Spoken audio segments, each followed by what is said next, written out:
Faire sa veille, anticiper, communiquer, évoluer, changer. Pas toujours simple dans notre quotidien professionnel RH. J'entends encore trop souvent, mais on n'a jamais fait comme ça. Cela m'a donné envie de nous aider et à voir notre métier RH différemment. Bienvenue donc dans On n'a jamais fait comme ça, le podcast de ceux et celles qui font avancer la profession ressources humaines, de ceux et celles qui nous proposent, à nous RH, des solutions pratiques et concrètes. Je suis Florent Le Tourneur, fondateur de We Feel Good, agence marque employeur et communication RH. Merci d'avance de votre fidélité. Si ça n'est pas encore fait, abonnez-vous pour ne pas rater les prochains épisodes. J'espère d'ailleurs que cet épisode ouvrira pour vous le champ des possibles et vous donnera envie de faire bouger les lignes RH dans votre entreprise. C'est parti et bonne écoute. Hello à toutes et à tous, j'espère que la rentrée de janvier s'est bien passée et bienvenue pour ce nouvel épisode de On n'a jamais fait comme ça. Alors c'est un épisode un peu spécial que je vous propose en cette rentrée 2024 car j'ai le plaisir d'être invité dans ces locaux parisiens au sein d'un espace qui s'appelle Wojo par Vianney Thomas. Bonjour Vianney. Bonjour. Alors Vianney, c'est le co-organisateur avec le célèbre Thomas Chardin, qui est le président fondateur de Parlons RH, que je salue en ce début d'année. Donc Vianney est le co-organisateur de la seconde édition de l'événement RH de cette rentrée, HR Technologie France. Donc vraiment un grand merci Vianney de nous consacrer un petit peu de temps, de te rendre disponible à 10 jours de l'ouverture des portes où ça doit être... J'imagine tes journées de 24 heures ne sont pas assez grandes pour réussir à faire tout ce que tu vas faire. Justement, comment est-ce que tu vas à 10 jours de l'ouverture de HR Technologie France qui se déroulera les 24 et 25 janvier, porte de Versailles? Bah écoute, c'est moi qui te remercie de me donner la parole pour ce podcast. Tout va bien, j'ai l'habitude de dire que effectivement c'est un métier où il faut être expérimenté. Alors moi, ça fait déjà 20 ans que j'organise des événements un petit peu partout dans le monde. Là, c'est une deuxième édition, donc il y a toujours, pas l'effet de surprise, mais en tous les cas, cette appréhension pour la deuxième. Est-ce qu'on va confirmer l'essai? Est-ce que ça va marcher? Et là, j'ai envie de te dire que tous les indicateurs sont au beau fixe pour cette deuxième édition de HR Technologie et que ça confirme l'intuition qu'on a eue avec Thomas Chardin et Parlons RH d'organiser ce nouvel événement pour un peu aussi changer les choses, renouveler un petit peu le panorama des événements qui étaient existants dans les RH. Et oui, au niveau de l'expo, des inscriptions, tout se passe super bien avec une forte progression, c'est ce qu'on peut dire. Ok, bon, on va revenir un petit peu sur tout ça. Déjà, Vianney, je pense que les auditeurs et auditrices seraient contents de te connaître, que tu n'es pas spécialiste RH. C'était la première fois sur ce podcast que j'interviewe quelqu'un qui n'est pas réellement dans l'opérationnel RH au quotidien, soit en tant que DRH ou patron d'entreprise RH, mais j'aimerais bien que tu reviennes un peu sur ton parcours et en quelques minutes, qu'est-ce que tu fais depuis que tu es diplômé de telle ou telle école? Enfin, quelle est ton histoire professionnelle? Alors, mon histoire professionnelle, c'est, on va dire, je pense, on peut le dire, une passion pour les événements parce que c'est mon premier job à la sortie d'une école de commerce lyonnaise que tout le monde connaît. J'ai d'abord intégré un format d'événement qui était un petit peu particulier, c'était des conventions d'affaires. J'ai évolué dans le secteur de l'aéronautique et de la défense et mon job consistait à fédérer la supply chain et développer la supply chain de gros groupes aéronautiques à peu près partout dans le monde, partout où il y avait des programmes qui étaient lancés par Airbus, par Dassault, par Boeing. Il y avait des offsets à consolider et fallait entremettre, entre guillemets, les avionneurs, les équipementiers de rang 1 et tous les sous-traitants d'une chaîne d'approvisionnement hyper complexe pour que ces rendez-vous se passent et pour construire des avions toujours plus complexes. Donc ça, c'était la première partie de ma vie où je voyageais beaucoup et à la trentaine, je me suis marié, j'ai eu des enfants et j'ai eu envie d'être un peu plus serein, un peu plus tranquille, de voyager moins et surtout de voir grandir mes enfants. Donc j'ai changé de carrière. J'ai rencontré Closer Steel Media, donc qui est la société que je représente aujourd'hui, dont je suis associé et que je dirige en France. Alors Closer Steel Media, c'est une société, qui est organisatrice d'événements à large échelle. Alors aujourd'hui, on a 10 ans d'existence et on est 600 collaborateurs. Ah oui. Donc on a eu une belle progression, mais quand j'ai intégré le groupe, en tous les cas, il y a 6-7 ans, on était à peine une centaine. On avait plusieurs salons déjà qui marchaient très bien. Et moi, j'ai intégré le groupe pour la partie learning et développement, tout ce qui est apprentissage à travers le digital. On a un salon qui s'appelle Learning Technology, qui est né à Londres il y a 25 ans, qui est devenu en quelques années la référence mondiale du L&D, du learning et développement à l'intérieur de l'entreprise. Et fort de ce succès, les fondateurs se sont dit, tiens, on va dupliquer ce modèle d'affaires et puis on va aller s'exporter dans des zones intéressantes. Alors la première réflexion pour la Perfida de Lyon, c'est de traverser la Manche et de venir en France et de voir ce qui se passe. Et on a décidé de lancer Learning Technology à ce moment-là, après une étude assez sérieuse sur comment se comportait le marché, où est-ce que ça en était, quel était le taux d'adoption du learning. Et voilà, moi j'ai intégré Closersteel à ce moment-là. On a lancé le sujet en faisant une acquisition. On a racheté un petit salon qui s'appelle e-learning forum, qu'on a rebrandé, qu'on a transformé, et on a utilisé nos méthodes Closersteel d'organisation. On a marketé tout ça très bien, et on a eu un beau succès en France et on a grandi très rapidement. On en parlera tout à l'heure de Learning Technology. Donc du coup, ça fait quelques années que tu es sur ce poste au sein de Closersteel. Donc là, toi, tu diriges la branche française. Vous êtes combien de collaborateurs en France ? Alors en France, moi je représente à moi tout seul la filiale, mais c'est un petit peu particulier parce que tous mes collaborateurs en France sont en remote. Total. D'accord. Ah, vous êtes 100% remote, vous ? Ouais, on est à Bordeaux, à Genève et au Mans et en Bretagne et ailleurs en France. On se voit évidemment ponctuellement. Et sinon, la plupart des collègues et collaborateurs sont à notre siège à Londres, à Kensington. On a dû s'agrandir pour pouvoir accueillir notre croissance. Mais oui, effectivement, on travaille de manière très hybride et très agile en France et on est à la disposition de tout le monde. Et après, le fait que je sois à Paris, c'est par confort, mais c'est plus anecdotique en tous les cas. D'accord, c'est intéressant. Je fais une petite parenthèse parce qu'on entend en ce moment pas mal parler effectivement du retour au bureau et d'entreprises qui réduisent le temps de télétravail. On pense à Publicis là, qui depuis le 1er janvier a réduit le nombre de jours de télétravail possible par semaine pour ses collaborateurs, etc. Vous êtes en full remote et vous assumez, vous continuerez en 2024 à être en mode full remote.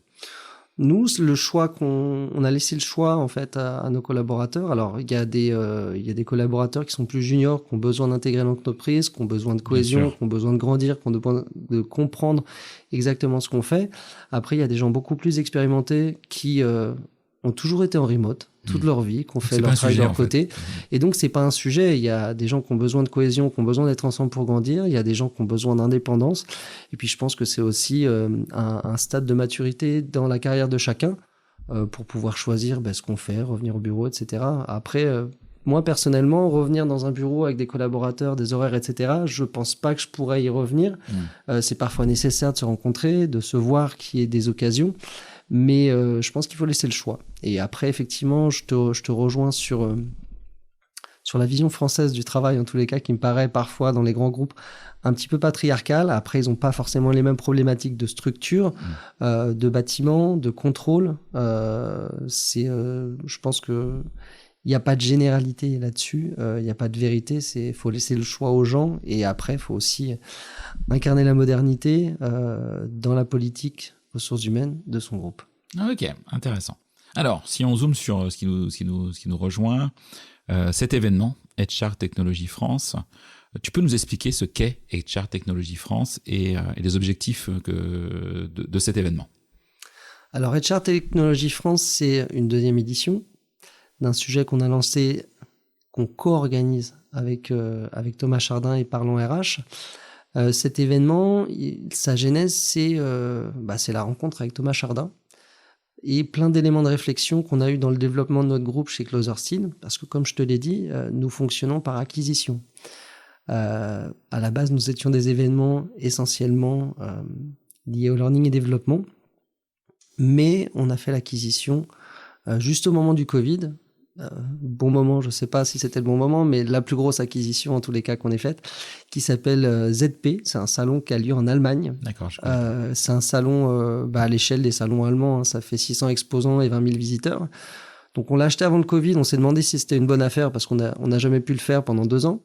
Mais sur ce salon, il y avait une vraie âme, il y avait eu un vrai développement et l'ensemble des éditeurs majeurs des RH et du learning étaient présents. Alors je parle d'entreprises comme SAP, comme Workday, comme LinkedIn, comme Cornerstone. Et l'ensemble de ces acteurs nous ont tous posé la même question. Et la question était, qu'est-ce que vous allez faire en France? Parce que nous, on ne participe plus à aucun salon en France parce qu'on ne s'identifie plus à aucun événement. Donc le message, il n'est pas tombé dans l'oreille de sourd, évidemment. Et quand la question se reproduit une dizaine de fois, on commence à se poser la question en se disant, bon, on est à l'aise, on est confort sur la partie learning et développement. Mais la partie RH, avec des acteurs majeurs, on devrait peut-être penser à développer. Et peut-être que le monde de la formation et du learning et le monde des RH, dans un contexte de guerre des talents, il est en train de se rapprocher. Et que la composante formation devient de plus en plus importante dans le monde des RH. Donc voilà, une fois de plus, on a fait une étude assez prudente. On a interviewé un certain nombre de DRH en France. On a interviewé un certain nombre d'éditeurs. Et dans le top 10 des éditeurs, il y en a 5 qui nous disent « Banco, on y va, on vous suit. » Et on ne manquera pas de venir à large échelle. On aura une belle présence. Donc voilà, au bout d'un moment, on se dit « Oui, effectivement, on va y aller. » On cherche un nom. HR Technology, c'était un nom trouvé. L'angle, évidemment, c'était la technologie au service de la fonction RH dans un contexte de mutation qui s'est accéléré avec le Covid. Tout le monde a dû travailler différemment. Et l'idée, c'était de se dire, c'est comment la technologie ou les technologies ou la chaîne de valeur technologique peut soulager ou optimiser ou améliorer le boulot du RH chaque jour. Et l'idée après ça, c'est que l'événement représente une place de marché, je dirais même un entonnoir communautaire qui va traiter plein de thèmes, plein de segments, avec pour dénominateur commun la technologie, ce qu'elle peut nous apporter et comment on va mieux travailler demain. D'accord. Donc je ne vais pas trouver effectivement des stands de fonctions type agence, type cabinet de recrutement, type coaching, etc. C'est pas du tout la cible. On est vraiment sur des entreprises qui sont RH, qui travaillent pour la fonction RH et qui ont une connotation technologie. C'est exactement ça. Après, on ne veut pas être restrictif. D'accord. On a mis un parapluie technologique au-dessus de cet événement. Après, on s'aperçoit que la tech pour la tech, finalement, c'est pas une fin en soi, la tech pour la tech. On est bien d'accord. C'est que ce sont des outils, des moyens pour bien sûr, il faut voir la photographie de manière globale et voir comment la chaîne de valeur s'établit. Des entreprises de services, les Big Four, aujourd'hui, la manière dont ils peuvent optimiser les leviers et comment leur analyse fait que la fonction RH est un levier de compétitivité pour l'entreprise, évidemment, ils vont s'intéresser à ça, alors qu'ils fournissent pas de tech. Mais ils pourront venir à long ou à moyen terme. D'accord. Et évidemment, on les compte déjà parmi nos visiteurs, ils s'intéressent de près à nous et je pense que dans les 2-3 années à venir, on aura de plus en plus d'entreprises qui ne sont pas des tech players, mais en tous les cas, qui utilisent la tech pour développer leur business. Ok. Alors, tu nous as dit que c'était la 2e édition en 2024, première édition donc en janvier-février 2023. Quel bilan vous avez fait de cette première édition et la question sous-jacente, justement, qui est qu'est-ce que vous avez peut-être changé pour cette seconde édition? Alors, le bilan de cette première édition est évidemment ultra positif parce que, pour être clair, on va juste parler de chiffres. Ouais. Une première édition, alors le premier chiffre, c'est 5 mois. 5 mois, c'est le temps qu'on a mis à organiser cette édition depuis qu'on l'a lancée. C'est-à-dire qu'on l'a lancée avec Thomas Chardin le 5 septembre l'année dernière. Après l'été 2022, quoi. Ouais, après l'été 2022, parce que on a mis du temps à s'associer, on est anglais, il est français, et que ça a pris du temps. On l'a annoncé.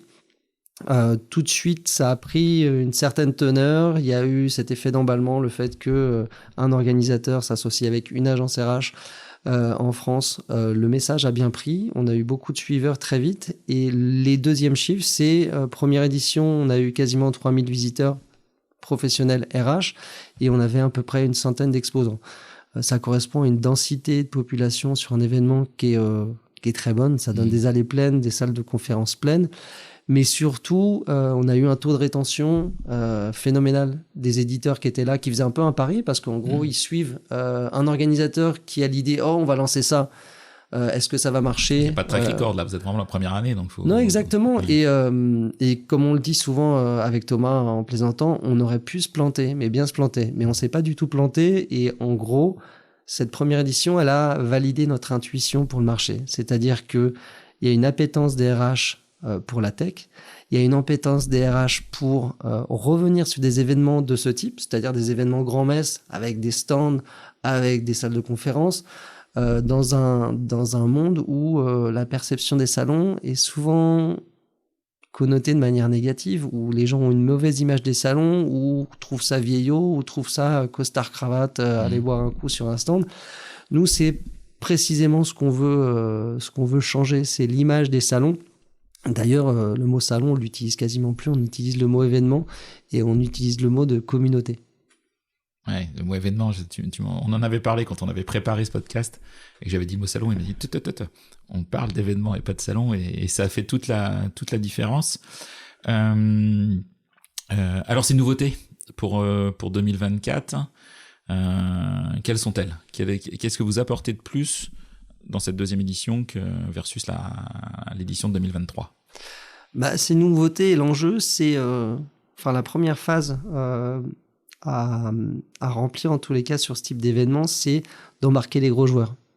Et plus tu as de gros joueurs, plus tu as les partenaires de ces gros joueurs, et plus tu as la communauté, les clients et les prospects, les VIP de ces gros joueurs qui vont venir. Donc ça va servir, ça va nourrir l'expertise qui sera proposée en conférence.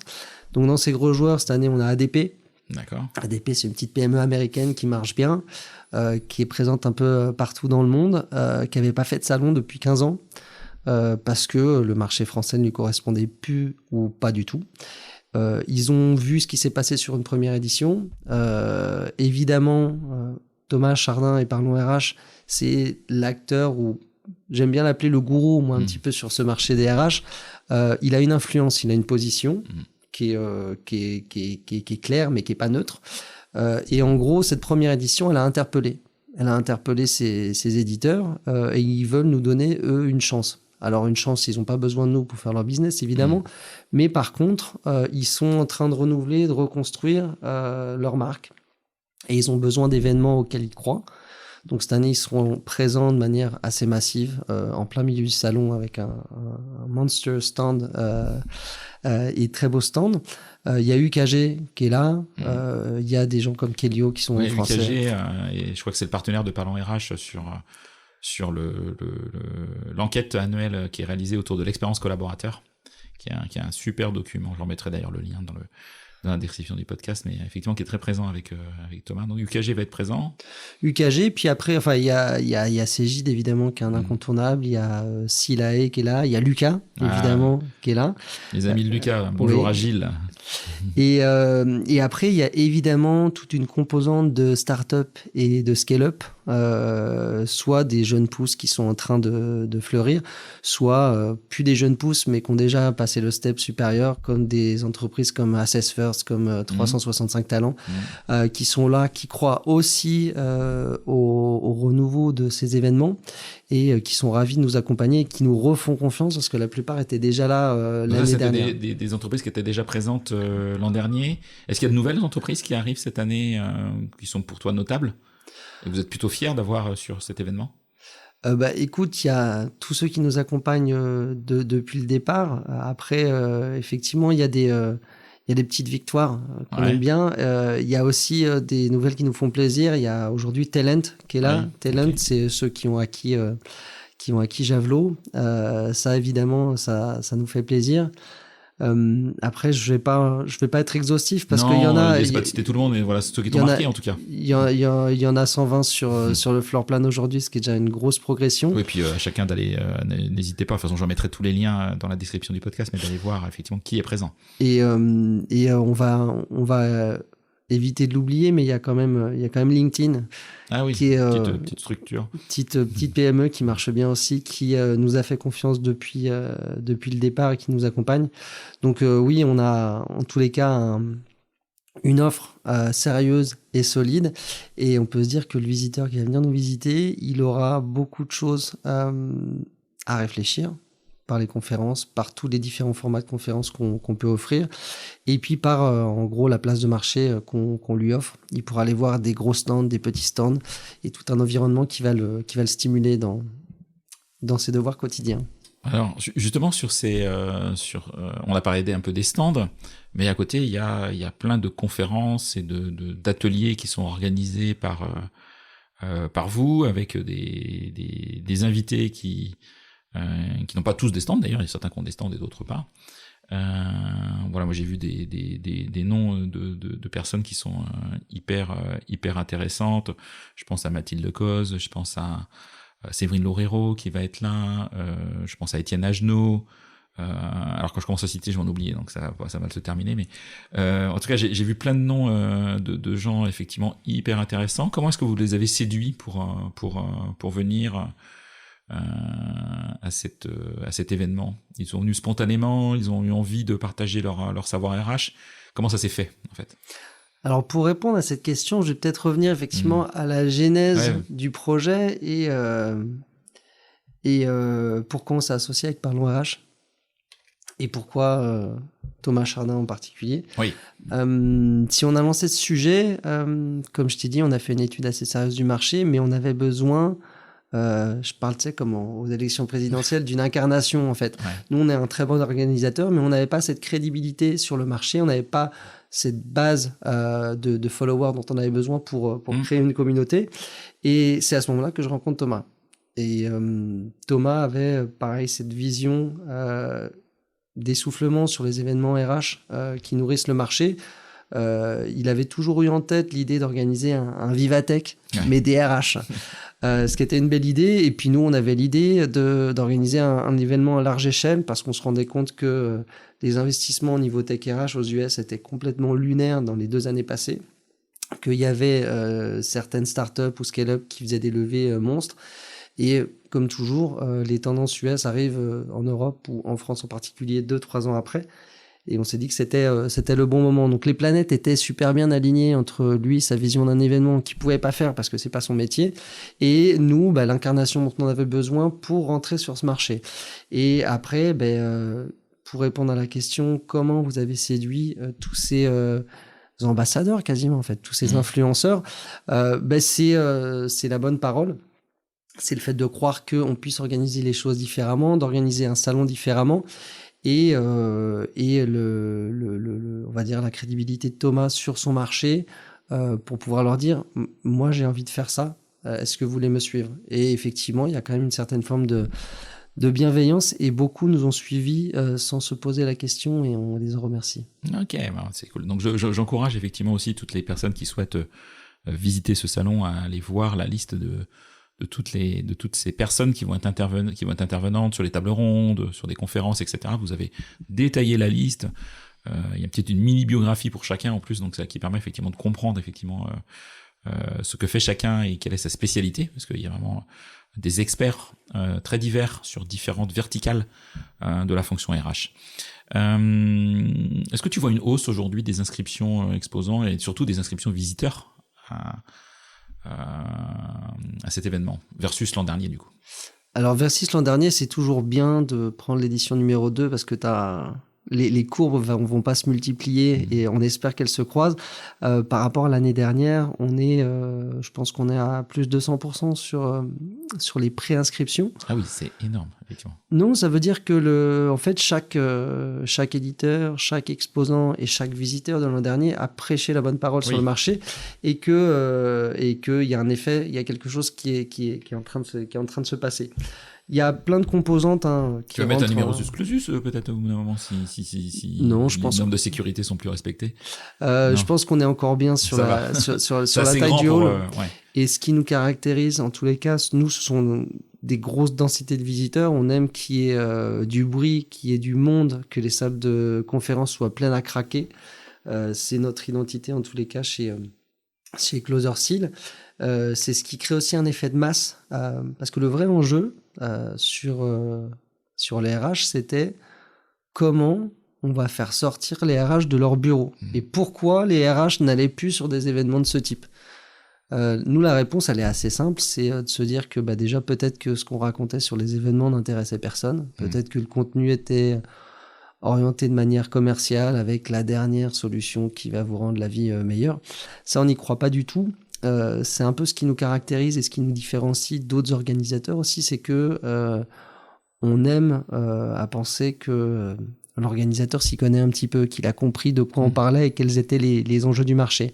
Et les enjeux, effectivement, c'est de parler aux RH et de leur dire venez écouter gratuitement du contenu qui probablement va changer votre quotidien quand vous ressortirez du salon. Venez rencontrer vos pairs, venez rencontrer d'autres RH, venez rencontrer d'autres segments de votre fonction pour comprendre quels sont les enjeux de chacun et comment ensemble on peut améliorer en tous les cas la vision qu'on a de cette fonction RH et comment la tech peut améliorer, peut soulager plein de choses dans cet écosystème. C'est top, tu me fais bien une bonne transition parce que j'ai regardé les 3 grands sujets RH que vous avez choisis avec Parlons RH de mettre en valeur cette année. J'ai noté la place de la fonction RH, la transformation numérique et l'IA, on peut pas passer à côté de l'IA, c'est juste impossible aujourd'hui, et la fidélisation et l'engagement des collaborateurs. Comment est-ce que vous avez déterminé ces 3 thèmes ? Est-ce que tu es pour quelque chose ou c'est plus du côté effectivement Thomas et tu t'es appuyé sur son expertise ou vous en avez discuté tous les deux pour se dire tiens, ça c'est les 3 sujets qui nous paraissent majeurs, il faut qu'on construise autour de ces 3 sujets les conférences, les événements, les interventions de ces 2 jours. Alors oui, la ligne éditoriale, si on peut appeler ça comme ça, effectivement les thèmes qu'on veut incarner sur chaque édition, on en discute avec Thomas. Tous les deux, on a la chance d'avoir travaillé dans des grands groupes, donc on a quand même une connaissance de ce que sont les structures RH et où elles étaient, où elles vont et où est-ce qu'on voudrait qu'elles aillent. Et ces thèmes nous ont paru ces thèmes ils sont aussi liés à ce que font nos éditeurs, ce que font nos grands exposants et quelles innovations en tous les cas ils veulent adresser sur le marché. Puis il est surtout lié au contenu de certains indépendants que tu as cité tout à l'heure, qui incarnent aussi ce qu'on veut dire. Et ces tendances, en fait, on les a discutées, ces thèmes, on les a discutés pour arriver à la copie qu'on rend cette année, qui à mon avis est pas mal. Ah, ok, intéressant. Alors, en même temps, et tu en as parlé au tout début, il y a un autre salon qui se déroule au même moment, porte de Versailles, juste à côté, j'imagine, dans un hall proche, qui est le salon Learning Technology France, lui qui est plus ancien, du coup, est-ce que je comprends ? Est-ce que tu peux nous en parler ? Pourquoi vous avez fait le choix de garder 2 salons différents et pas un seul salon ? Alors c'est encore pire que ça. Je t'annonce même que en fait les 2 salons ont lieu au même endroit et au même moment et qu'il n'y a pas de frontière physique entre les 2 mondes. D'accord, mais tu vois, je pensais qu'il y avait une frontière. Okay. En revanche, non, il y a une frontière visuelle qui est la couleur de la moquette et un code et une marque qui sont différentes avec 2 identités bien distinctes et 2 sites web qui sont bien distincts. Si je m'inscris à l'un, je peux rentrer à l'autre du coup. Oui, si tu t'inscris à l'un. T'inscrire 2 fois. Non, tu peux profiter des 2 et au contraire. Si on fait coexister ces 2 salons, c'est pas pour rien. D'accord. C'est parce que ces salons ont besoin l'un de l'autre pour des bonnes raisons. Pour revenir à Learning Technology, donc ça c'est mon bébé que j'ai lancé il y a 5 ans, qui était un tout petit salon qu'on organisait à Porte de Champéret, que ça ressemblait plus au salon de l'antiquaire ou du chien et du chat. Je m'amuse à dire ça, mais en gros c'était à peu près ça, parce que Porte de Champéret, quand tu es un petit organisateur d'événements, quand tu remplis Porte de Champéret. Et 2e édition, on est trop gros, on doit aller Porte de Versailles. On a fait à peu près tous les halls de Porte de Versailles. On a commencé, comme tous les organisateurs, par ceux qui ont plus de poteaux, parce que c'est amusant. Et là, on est dans le hall 7 maintenant, qui sont les halls les plus modernes et les plus adaptés pour ce qu'on veut faire et pour grandir. Et en 5 ans, en fait, Learning Technology est devenu la référence des événements learning et développement au sein de l'entreprise. Donc, on parle d'apprentissage digital, on parle de LMS, on parle de contenu, on parle de développement personnel. Mais on s'est dit aussi que dans un contexte de guerre des talents, cette composante formation learning est de plus importante. Et qu'un talent qui se présente à une boîte ou qui va chercher une boîte, la composante formation va être hyper importante parce qu'il voudra savoir où est-ce qu'il va, comment est-ce qu'il peut grandir et quelles sont les perspectives. Et à l'inverse, quand on construit sa marque employeur, quand on a un grand groupe ou une belle ETI, la composante formation, il faut déjà y penser. Dans le package qu'on va proposer à ceux qu'on veut attirer, ceux qu'on veut garder, ceux qu'on veut faire grandir. Et c'est pour ça que ça nous semblait naturel. Et par ailleurs, il y avait un certain nombre d'éditeurs comme Cornerstone qui ont les pieds dans les deux mondes. Ils sont et dans le learning et dans les RH. Ouais. Et qu'il y a des joueurs hybrides, en tous les cas, qui font le lien entre ces deux mondes. Donc au final, il y a deux couleurs de moquette, mais ça ressemble à un immense salon parce que ça réunit quasiment 450 exposants en tout et 10 000 visiteurs si on prend la partie learning. L'autre raison, c'est que dans notre développement du salon Learning Technology, on s'était aperçu que dans nos visiteurs, il n'y avait pas que du SBF 120, que des grosses boîtes qui venaient avec les académies d'entreprise ou des responsables formation. Il y avait aussi des boîtes de taille moyenne qui maillent le territoire et la fonction qui venait et qui représentait, qui venait acheter la formation, c'était les RH. Et il y avait un tiers de notre population qui étaient des RH. Donc là, du coup, ces RH, maintenant, ils sont intéressés évidemment par l'autre salon parce qu'il y a une offre technologique qui concerne leur quotidien. Et les deux salons vivent très, très bien ensemble. En termes de perspective, la profondeur de marché sur la HR Tech est beaucoup plus grande parce qu'on est moins sur une niche formation L&D et on a beaucoup d'ambition et il y a des chances pour que HR Technology d'ici 3-4 ans soit beaucoup plus grand que son grand frère Learning Technology. Mais ça sera très bien comme tel. Donc peut-être qu'à ce moment-là, on se posera la question de deux halls différents, mais pour le moment, on a largement la place de grandir ensemble. L'élève dépassera peut-être les maîtres dans quelques années, quoi. C'est bien ça. C'est peut-être votre objectif aussi, et puis y aller, mais step par step, étape par étape, c'est ce que tu disais, quoi. On y va aussi on est professionnellement et tranquillement, mais bien, quoi. Nous, notre identité, comme je l'ai dit, c'est, ce qui nous caractérise, c'est d'avoir une grosse densité de décideurs et d'offreurs présents au même moment. Ça implique quoi ? Ça implique d'avoir une croissance raisonnée et raisonnable. Ça implique de dire à un exposant chez nous, tu peux venir avec une approche héroïste. C'est pas que de la marque, c'est que tu vas rencontrer des leads, tu vas faire du business et c'est une place de marché pour que tu puisses grandir avec nous. Ce message, si on le diffuse à large échelle, tout le monde va venir, mais au final, nos visiteurs seront peut-être pas là. Alors que si, de manière raisonnable et raisonnée, chaque éditeur vient avec sa communauté, nourrit ses voisins de sa communauté et que nous, on fait un bon travail d'analyse du marché, de marketing et qu'on fait une bonne curation des thèmes, de ce qu'on veut raconter, de ce qu'on veut faire et qu'on incarne cette place où on va venir se nourrir et venir comprendre d'autres choses, on aura gagné. Mais effectivement, faut voir ça de manière raisonnée et raisonnable. Ok. Bon, ça, c'est top. Un grand merci. Donc moi, bien sûr, je serai présent ces 2 jours, porte de Versailles, les 24 et 25 janvier. Je vais animer 2 tables rondes d'ailleurs, accessoirement au passage. Mais au-delà de ça, je pense que je vais aller interviewer moi quelques participants, que ce soit des entreprises qui ont un stand ou qui interviennent à une conférence, mais pourquoi pas aussi des visiteurs. Ça me fait cogiter.